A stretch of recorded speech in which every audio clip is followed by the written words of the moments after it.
কে মামা, তুই নাকি অনেক কোটিপতি হবি? ওরে মামা, জোয়া খেলে আমার সব শেষ। গাড়ি গাড়ি ঘর গাড়ি সব শেষ। আর কি করবো, কত নামে গেছি আমি। এই মামা, কাম তো হইয়া গেছে, আমি বিদেশ যাওয়ার ভিসা পাইয়া গেছি। কে মামা, তুই খুশি হস নাই?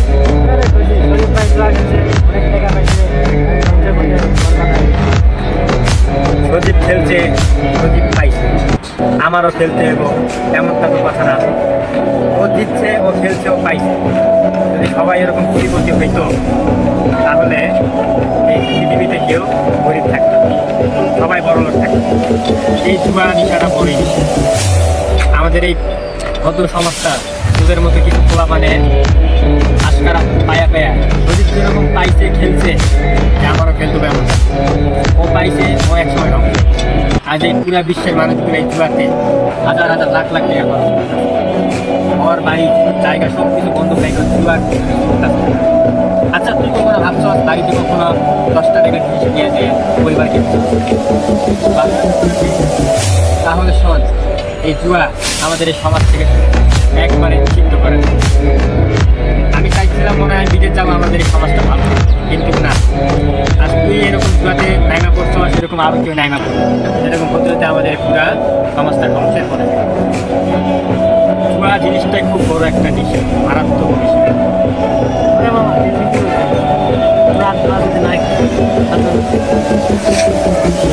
খুব বড় মারাত্মক একটা জিনিস। জুয়ার নিশাই করে মানুষ ঘর বাড়ি, মানুষ আজকালকার ফোনে জুয়া খেলতেছে, দোকানে পারে যেখানে পায় সেখানে বসে জুয়া খেলতেছে। এটা হচ্ছে আজকালকার আমাদের সমাজ।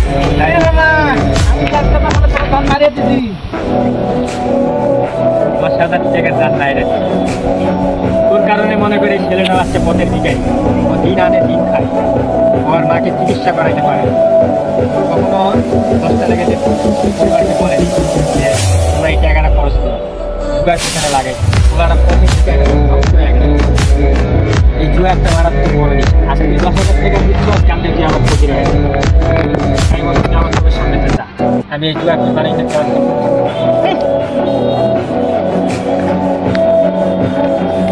তাই আমরাও সবাই সচেতন হই, এদের মতো ধ্বংসের পথে না যেয়ে যেই জায়গাতে জুয়া খেলবো ওই জায়গাগুলোই আমরা কাজে লাগাবো।